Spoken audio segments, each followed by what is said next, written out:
Welcome, ladies and gentlemen. In this next drawing video, I'm going to be showing you how to draw a face from the side. Now, if you go back to the one where I showed you how to draw a face from the front, we started basically with an egg shape. We divided that shape in half. That was for the eye line, as well as for where the ears kind of grow from the sides of the head. The nose line cut that space in half from the eye line down to the chin, so the bottom of the nose would come up to that line, and so would the bottom of the earlobes. And then halfway between the nose line and the chin was going to be the bottom of the lower lip. And the same exact rules apply when we're drawing the face from the side. So I've gotten these lines here to help us kind of sight things out a little bit more easily. I cut that entire height of the head in half to get us the eye line, this space in half to give us the nose line, and this space in half to give us the lower lip line. Now, when we are working with this, the first thing that we're going to do is we're going to start with the profile, the very front of the face here when we're viewing it from the side. And the first thing I'm going to do is to give it just a generic nose shape. Now, you can choose to have a more specific nose shape, and we can talk a little bit more about that later. But for right now, what I do is I just start with a shallow angle right here, or a high angle, I should say, and then we're going to angle it backwards when we get down near the bottom of the nose space. Now, the reason why we angle it backwards is because nobody's nose comes to a sharp point on the end. So we just kind of, angle it backwards right here, and then we can soften that with a curve when we're kind of more in the completion stages of drawing the nose. Now, the next thing I'm going to show is a little bit of the eyebrow ridge. Everybody has a little bit of an eyebrow ridge. Some people have it a little bit lower, some people have higher, but we're just going to give ourselves a little bit of a diagonal line right there that will then transition back into the forehead area. Now, when we get down here, we do want to show that the lower lip stops at this line. And one thing you need to know about the face on the side is there are different types of jaw positions. So if your lower jaw sticks out more, it pushes your lower lip out past the upper lip, and that's called an underbite or an overbite. If your lower lip hangs out past your if your lower lip comes back further compared to your upper lip, that's an underbite. And then just a standard bite is where the upper and lower lips line up with each other, essentially. So what we're going to do is we're going to have just a little bit of a tilt coming back from the nose. So this is the nose shape right here. And then there's this transition from the nose into the space above the upper lip. And then just remember that the line right here represents where the lower lip is. So we're probably going to have the mouth opening right about here. That's going to give us an equal space for the upper lip and the lower lip. So we can make the upper lip angle back. Remember that if you want an underbite, then you want to push the lower lip back like this. If you want an overbite, then you can push your lower lip forward, and then just the standard bite is where it would be more like this, in between. Okay? We're just going to do a standard bite rather than an underbite or an overbite, but you can definitely customize this and do either way. I'm okay with that when it comes to how you're drawing your image. And then the angle is going to angle a little bit backwards from the end of the lower lip right here, and then it's going to pop forwards for your chin. Now, if you had an underbite, the chin is going to be further back. If you had an underbite, your chin will push forwards or back depending whether you have an underbite or overbite. My brain's getting confused. Ignore that. All right, and then we're going to have our chin pop outwards like this, and then it's going to angle back just like we did for our nose. Your chin is not coming to a point, so it doesn't come all the way down here. You're going to curve it back, okay?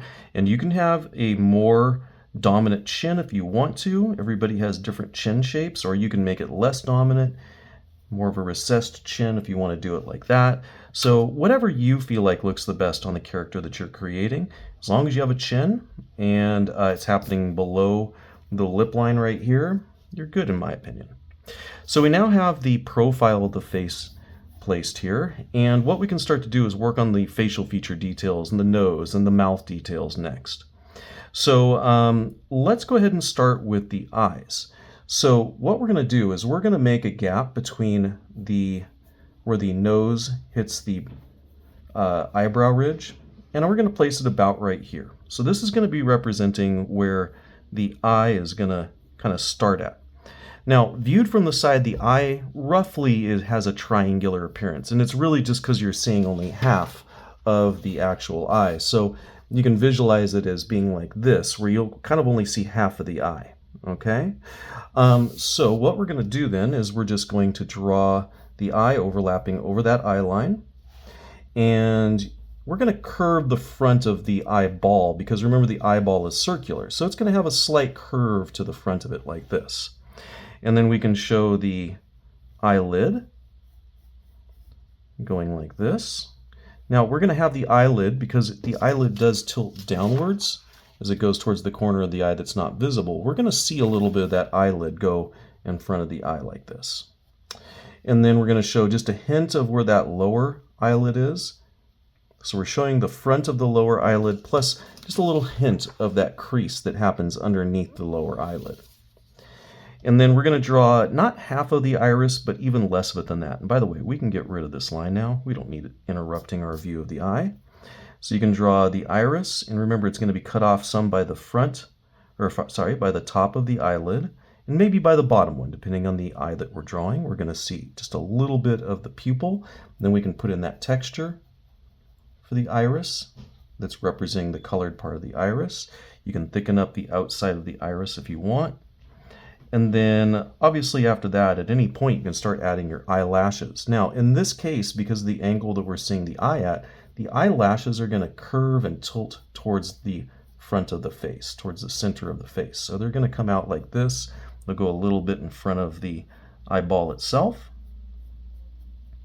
And then for the lower eyelashes, they're barely going to be visible. They're still going to be more spaced out than the upper eyelashes, lighter, and they're still not going to connect all the way to the eye. One of my students pointed out to me last week, my eyelashes go to the corner of my eye. But I said, yeah, but they're turning so light and so thin you can't even really see them. If you can't really see them, then let's not draw them. So we're going to go ahead and move on to the eyebrow next. By the way, at any time you can get rid of that line right there and this little line right here. We don't need that anymore. And you decide male or female style, or I'm not going to do it by gender actually. I'm going to say, do you want to do more of a full eyebrow, or do you want to do more of a shaped eyebrow? You get to decide, but just like before, the eyebrow is going to be coming a little bit past the corners of the eyes. So it's coming pretty close to the front of the face here. And then you can start to put in the texture for all the hairs in the eyebrow next. And remember, you can layer it up enough to just cover up the outline of the eyebrow. And if you drew the eyebrow too dark, yeah, just erase that outline a little bit before you put in the hairs, and you can make it disappear into the texture of the hairs more easily.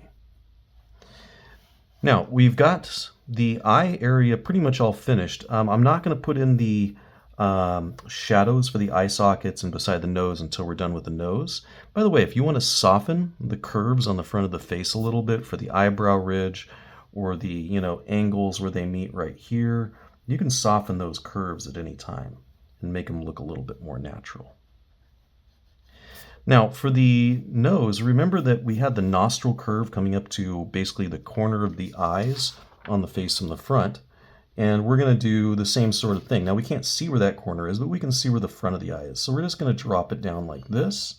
Make it light, this line, because you're going to want to erase it. Then you can put in your nostril curve. You can put in your nostril hole.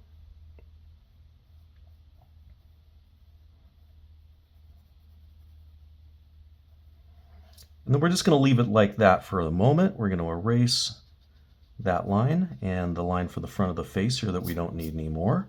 Now remember that the mouth did not come as far as the center of the eye.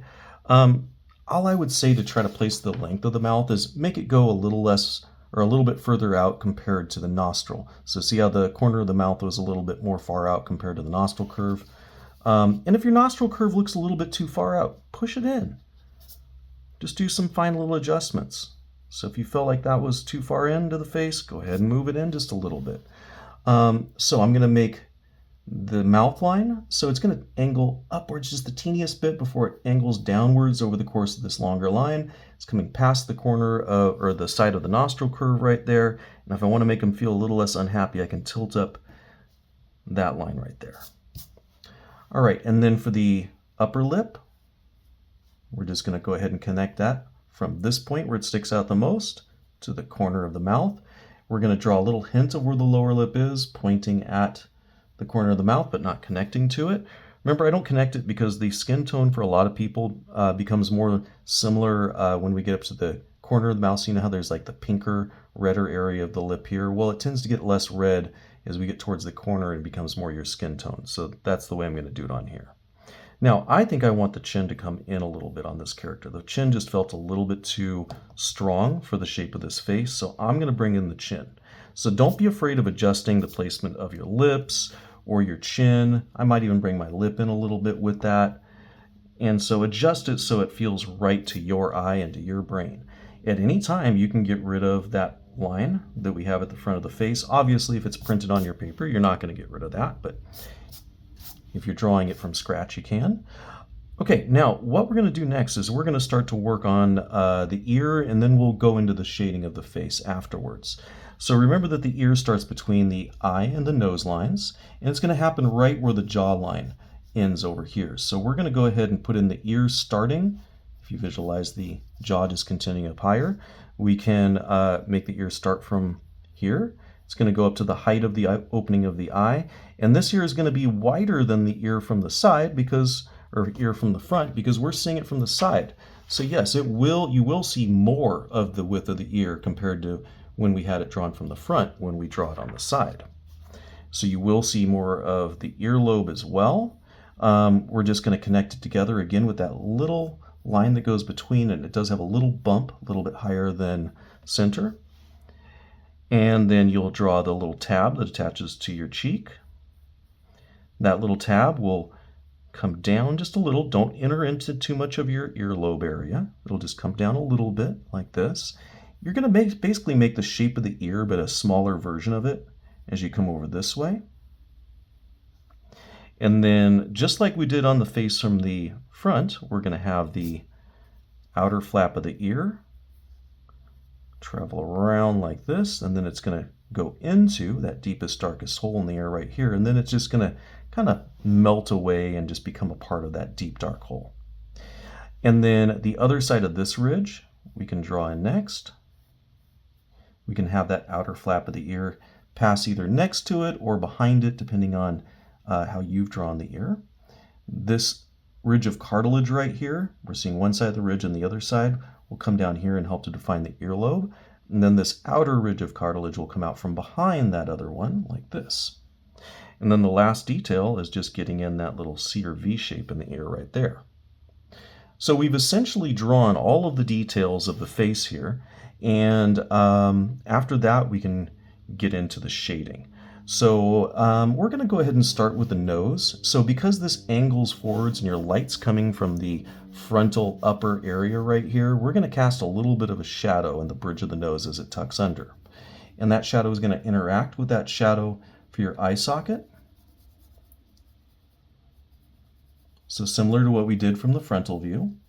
It's going to go beside the bony part of the nose that's right here. So remember how when you drew it from the side we had the bony part of the nose, and then we had the kind of ball of the nose that comes down like this. And if you want to, you can even make more of a pronounced ball of the nose on the nose that you're drawing.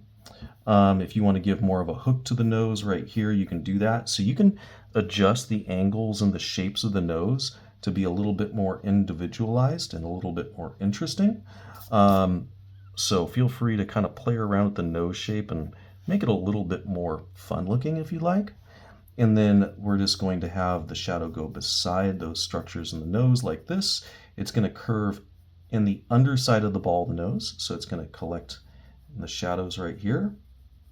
It's going to still travel above the nostril hole and below the nostril hole and up the side of the nostril curve, creating that highlight at the top of the nostril curve. So it's essentially the same sorts of details that we drew when we drew the face in the front. We're just drawing the face from the side, but the shadows and the highlights are still happening in the same way. If you want to make your eye socket shadow a little bit more present and separate it more from the shadows interacting in the nose area, you can do that. All right. So now that we've got that, we can go ahead and shade in the lip the way that we had before. So we can have the angle of the cracks of the mouth kind of angle more towards the corner as we go further that way. The lip still might be a little bit darker as it gets closer to the mouth opening. Remember that the lower lip, I talked about it curving from shadow into light and then back into shadow. So you can add those little cracks of the lips like this. You can still have a little bit of extra shadow on the part where your lower lip curves under right here. A little bit of an extra shadow where your mouth line is. I'm going to darken the mouth line because it's kind of disappearing.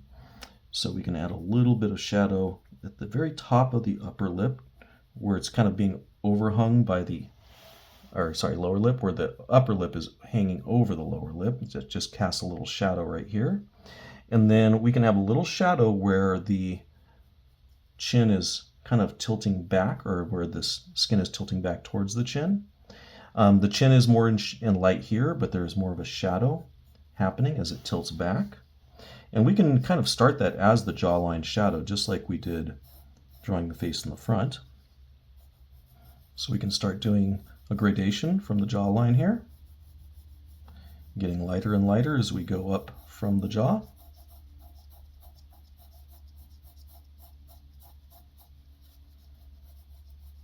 We can get rid of these lines anytime. We have our nose drawn now. So we can also get rid of the line beside the ear.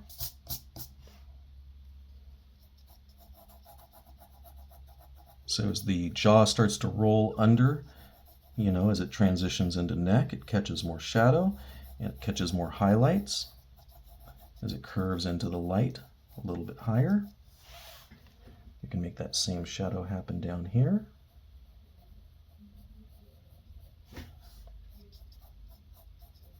And we can have the shadow that connects up with that chin going like this. Remember that the teeth kind of push out this area and the skin near the corner of the mouth, kind of underneath and near the corner of the mouth. So we can have that slight transition into shadow as we go below that space. If you want to give it the shadow over the whole ear like we did before, then that's a good idea. Remember we did that just to show that the ear is further from the light source that's coming this direction. So we can give it a shadow over the whole ear, a nice light one. If you struggle with getting a light shadow, hold your pencil like this so that the back is floating. That way you can't apply pressure the same way to the pencil if you were compared to where you're drawing it normally. So if I want to, I can use that technique to draw a real light shadow. You're just basically allowing for the power of gravity pushing down on the pencil to apply the darkness for you. That keeps it a little bit lighter, makes it easier for you. If you're able to control your pencil well enough, then you can just do it the regular way. You don't have to use that trick. I'm going to bring it a little teeny bit darker. And the reason why is I'd like for this shadow to kind of look similar to the shadow I used at the edge of the jawline, because we're going to make that same gradation come up beside the ear as well. So we can have that fade out into light as we go this way. Same thing we had from the front of the face, basically. All right, now we can start shading in the rest of the ear. Remember, the deepest, darkest area of the ear is right here. So we'll shade that in nice and dark. That ridge that was running along the top of the ear, that fold, as it goes deeper into that hole that we just defined, it'll go darker. So we'll just kind of make it go from darkness into a little bit more light by throwing a little shadow over that. We can give the shadow that happens in this crease, not quite as dark as that one in this hole, but pretty close. If you got it too dark in there, just darken this one a little bit more. We can have the little shadow that happens where this piece of cartilage goes in front of this one, and where the flap of the ear casts a shadow over the area below it. Throw a little shadow where these two kind of had their overlap thing happening, and a little bit behind, well, underneath and behind that area of cartilage to separate it from the flappy part of the earlobe here. All right, so we've basically got the ear essentially done. And now what we can do is we can start visualizing the neck. So we talked about how the neck has that big, strong, has the paunch. So the paunch is the think part that connects the neck to the jawline. So there's the angle of the paunch. It's basically left to right or slightly angled downwards, depending on your age and how full your face and neck are. Then it might be a lower angle. So as you get older, or if you carry a little bit more weight in your face and neck, then you might have this angle change to be more like this. So it kind of depends on the person that you're drawing and how you're wanting to represent them. Now, most of us have our neck angled a little bit forward, so I'm going to make not a straight up and down line right here, but one that angles just a little bit forwards going towards the jaw. And we're going to make it come down to maybe an inch below or an inch from the bottom of the paper. And then we can have those muscles that run beside the jawline, kind of from the bottom of the earlobe area. So we can go have it come from here. It's going to angle like this. And then we'll have the one that comes out from the other side of that muscle. So this is the width of the muscle right here. We'll have that little area that kind of flares outwards coming from behind it. And then we'll have the back of the neck essentially coming from where this muscle meets the back of your skull. So the back of your neck will be back here. Now the shoulder we talked about from the front starts a little bit lower than the height of the chin. So we can make it start from there. And then you might see the clavicle angle slightly upwards. And from this position, we're going to see the top of the arm. So we're just going to draw a little curve here, like a half circle representing the top of the arm. Here's the kind of bump for the clavicle, the collarbone. And depending on the person and their posture, you may see a little bit of the back going behind the arm. So it's a little more complex than drawing it from the front, the neck is, but not that much different. Oh, by the way, we forgot to do something up here. You can give just a hint of where that crease is above the center of the mouth. It's barely visible from this angle. You can also throw in that slight triangular shadow being cast by the nose hanging past the upper lip area here. So just casting that shadow down there. If you want to give the person a little bit of cheekbones, you can still do that. And you can make this shadow kind of come a little bit further. Since we're viewing the face from the side, we see more of the width of the cheek.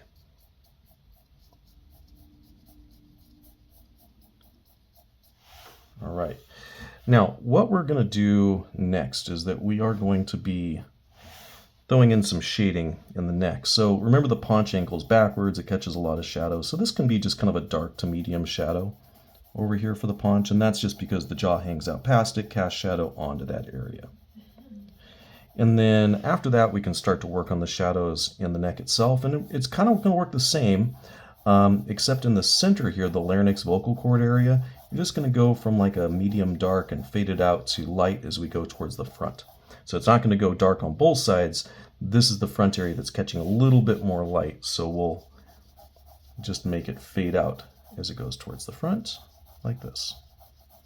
Remember, if you're drawing a guy or a girl, you can have that little bit of a ridge here for the vocal cords, but if you're drawing a guy, you want to have the Adam's apple. If you're drawing a girl, you can leave that off because girls don't have Adam's apples.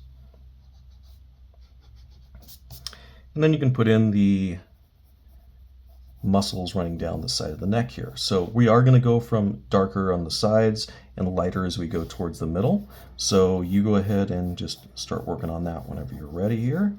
And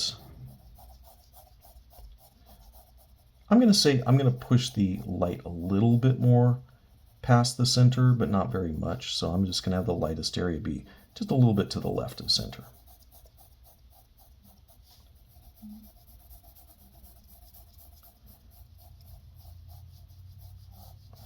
And then we'll have that little bit of shadow that comes from the other side fading out towards that. So these are all examples of gradations. Remember, that's just a slow, subtle change. In this case, in the darkness of the values that we're using. Value, remember, just means lightness or darkness.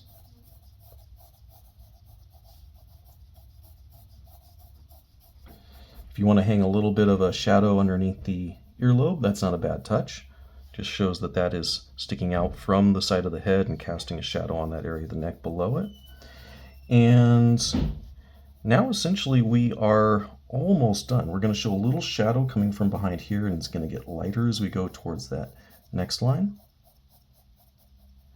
And then we will draw in the shadows that happen right here along the top of the clavicle.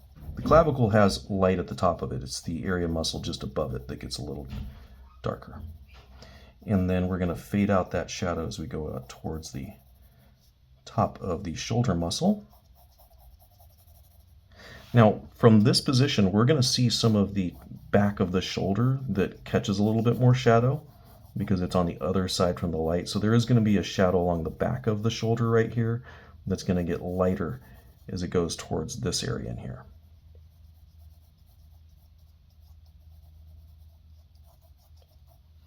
And then there's going to be also another shadow fairly dark on the back side of the neck, because again, this is the part that's on the opposite side from the light. And as we get over to right here, might make it a little lighter, and then we'll just throw a little bit of a shadow like that.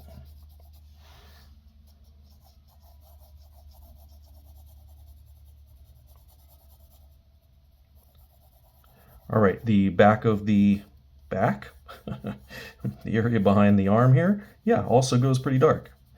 And then so does the back side of the arm.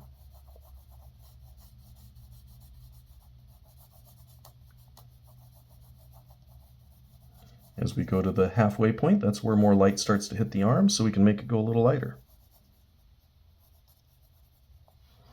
And then there'll be a little shadow underneath the clavicle right here. And that, ladies and gentlemen, is almost finished. We do need to add some of the shadow for the back of the head because this part doesn't get as much light as this part. So we will add a little bit of shadow back here.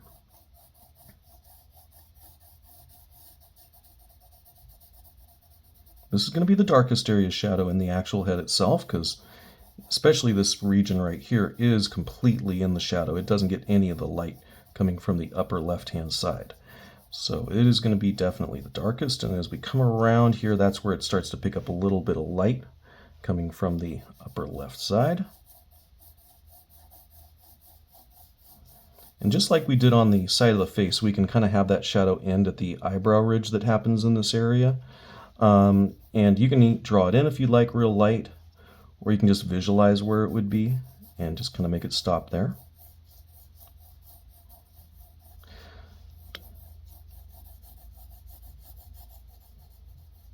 By the way, some of my students are saying, Mister, I know this technique where I will smudge things using my finger. Yeah, that's a technique. The only tricky part about that is sometimes you can lose the specificity of where that shadow is going. In other words, it gets a little bit mushed out and you lose some of the detail, or you lose some of the darkness of where, you know, it should be lighter or darker. So I'm okay with you using that. I'm not saying it's a bad idea to do, but if it gets too light somewhere, or if you're losing some of the detail that was visible before you'd smudged it, then it's going to be important for you to throw that back in. So you're welcome to use that technique. There is actually something called a blending stump, a blending stomp. I've heard it both ways. And a tortillion. A blending stomp or a blending stump is basically a really tightly rolled piece of paper that you can use kind of like a pencil. It's shaped like a pencil, really, or like a crayon. They're kind of thick. And you can use those to do that blending. And because they come to a point, you can kind of get those shadows blended and keep where you're supposed to be seeing the shadows. In other words, you're not losing the specificity. You're keeping the details. It's just blending them together. The only difference between a blending stump and a blending stomp and the tortillion is a tortillion, it's also a piece of rolled paper. It's just hollow in the inside instead of being solid the whole way. As far as I'm concerned, there's not much difference between them in terms of the functionality of them. So if you ever want to buy those, go for it. I don't require you to in class when we go to use them. Like if we're shading in this piece using pencil, then I'll actually set them out and you can borrow them in class. So you're welcome to buy them if you want. I'll let you use them for this project if you're not using color. And so they can be helpful. And they are better to work with than just smudging with the tip of your finger. Now, obviously, you can add hair from here. You can add piercings. You can add facial expressions and things. So if you want to make the person look like they're mad, you can kind of pull down that eyebrow ridge right here. You can get some of the wrinkles in the bridge of the nose and allow for the shadows to be a little heavier below the eyebrow ridge right here.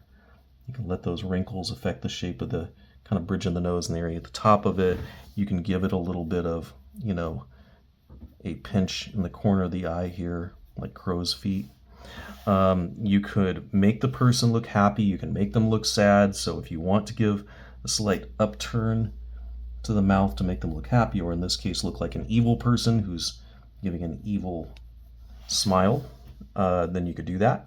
Obviously, if the eye area wasn't looking like this, they'd look a little happier and a little less evil. But hey, you do you, and you make the piece look like what you want it to look like. But in this case, it's probably going to look like a villain. So you can add those details, very similar to how we did on the face and the front.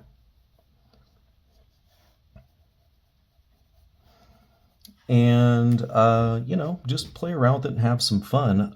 When it comes to the hair is going to work pretty much the same as I showed you in the face from the front. The only real difference is that you'll be starting it right about here. So, you know, you can have the hairline a little lower, you can have it a little higher or way higher, up to you. I think I did it about halfway between the eyebrow and the top of the head last time. So you can have the hair start from about right here.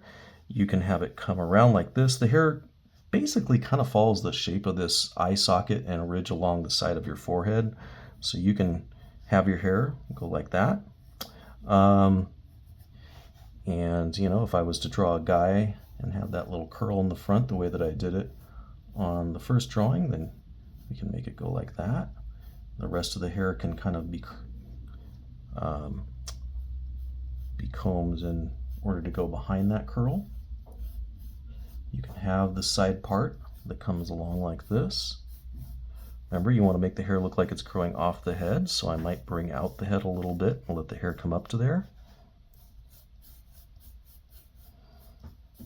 So enjoy your face from the side. Feel free to do the same sorts of personalization that you did for the face in the front. You can make it the same character if you want, although that's not required. You could make it a different character. This is your choice.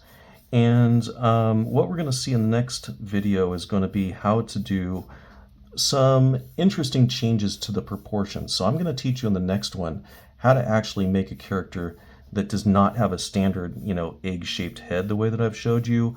I'm going to show you how to mess with the proportion lines and, you know, make the eyes too high or the nose too long or the eyes too wide or too close together. And the reason why we're going to do that is because for the assignment we're working on next, we're going to create some sort of a creature design. And it could be 3 different creatures, or it could be a creature that's transforming from a normal person into something else, or from one monster into another if you wanted to. So we're going to have a little bit of fun with unusual proportions for our final piece. So the next demo video you're going to see is going to show you how to do that. So you can keep watching me if you want, but I'm essentially just going to be adding in the texture of the hair and just doing one layer after the other so that it doesn't just look like one long set of hairs coming from here over. So because this is the short hair on the side of the head, we're just going to make a short series of lines to give that texture. That's why I did long lines here, because that's where the side part actually has long hair.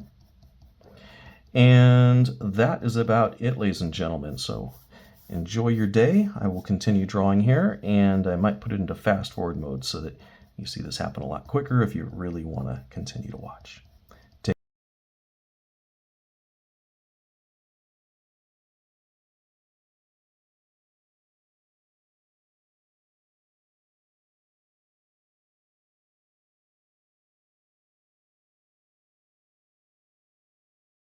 By the way, one thing you'll notice is I'm starting to kind of curve the hair, the angle of it, a little bit downwards. And that way it's kind of conforming with the shape of the head. So if you make it always stand straight out, it may not really look as realistic. So think about the way that the head is shaped and make the direction of the hair change with the direction of the shape of the head.